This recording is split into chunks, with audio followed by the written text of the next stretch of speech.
Hi, everybody. I'm Jim Stavridis, the Dean at the Fletcher School of Law and Diplomacy and Tufts University, where winter is finally over. I'm so glad to say that.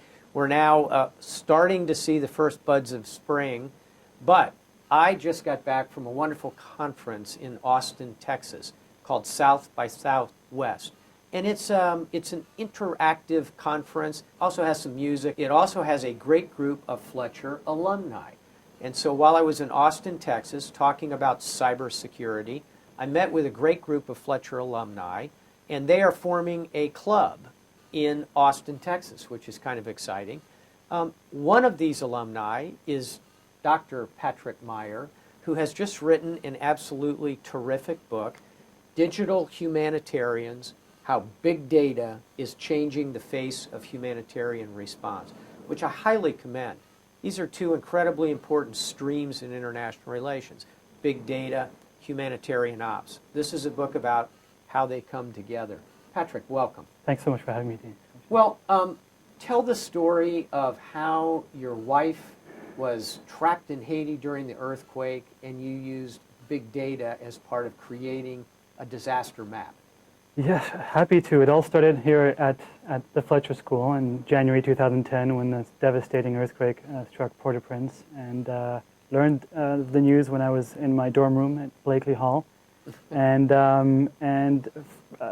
freaked out because my girlfriend at the time, now a wife, was in the middle of that disaster along with Kilm Wilson, one of the professors here, and half a dozen other students, and I couldn't get any phone calls through, any text message replies. I went on social media. I tried everything. There was no sign of life. Right. And so I launched a crisis map to basically document needs and resources and damage and so on in Haiti. Went on social media, found a number of Haitians tweeting live from Port-au-Prince about the devastation, and went on Facebook, found more information, and just started mapping all that, and didn't sleep that night. Finally, at 1 a.m., got a text message back that all our Fletcher friends and my wife were fine. They had just narrowly escaped a building. And then what happened at the end of all this crisis mapping efforts was hundreds of Fletcher students and Tufts undergrads got involved, and we created what Craig Fugate, the administrator of FEMA, publicly referred to as the most comprehensive and up-to-date resource available to the humanitarian community. And we had a visit from Southcom as well, or relatively high-ranked individual. Yeah, let me just explain for some of our viewers. Southcom is U.S. Southern Command, which is the military command that oversees operations south of the United States. And as Patrick knows, Southcom was one of the key first responders to this. And I know all that because I'm a former commander of U.S. Southern Command. And I lost unfortunately, some very close friends died, particularly on the United Nations mission. Yes, yeah, we had some. As you know, they were all killed in that building.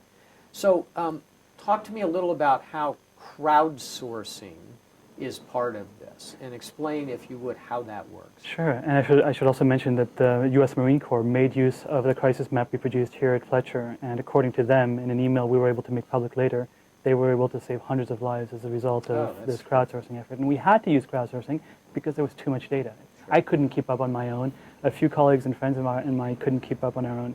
And we really required this to be a global effort, starting from Fletcher, to look through all the social media, mainstream news, and so on. And even then it was a struggle, which is why now what we're doing and developing is crowdsourcing platforms powered by artificial intelligence and machine learning in order to find all those so-called needles in the haystack, those pieces of actionable intelligence that can actually make a difference, potentially life-saving difference. And we're pulling from satellite imagery now, aerial imagery, you name it. Fabulous. Well, as you know, the NSA does this with a little different outcome in mind, searching for needles in haystacks. Here's a real force for good. Let me close by asking you, how are you continuing to use these ideas and techniques in your current work, Dr. Meier? Well, I literally just came back from Vanuatu 36 hours ago, where I was spearheading the World Bank's UAV response and collaborating very closely with the Australian Defence Force. In fact, we were able to use some of their military assets. And we've been collecting a lot of aerial imagery, and that's becoming a source of big data. And what we're going to be doing is using the technologies that we've developed that combine crowdsourcing and artificial intelligence and machine learning to rapidly analyze the aerial imagery for disaster damage assessment. So we're moving forward straight ahead. Fantastic. As we all know, a huge part of our cyber future is this idea of crowdsourcing big data. Here's a terrific example of using it in humanitarian operations. Patrick, you do Dean. us proud. Thank you so very much, much. Stavridis. Great to Pleasure. have you here. Thank you. Wonderful book. All the best.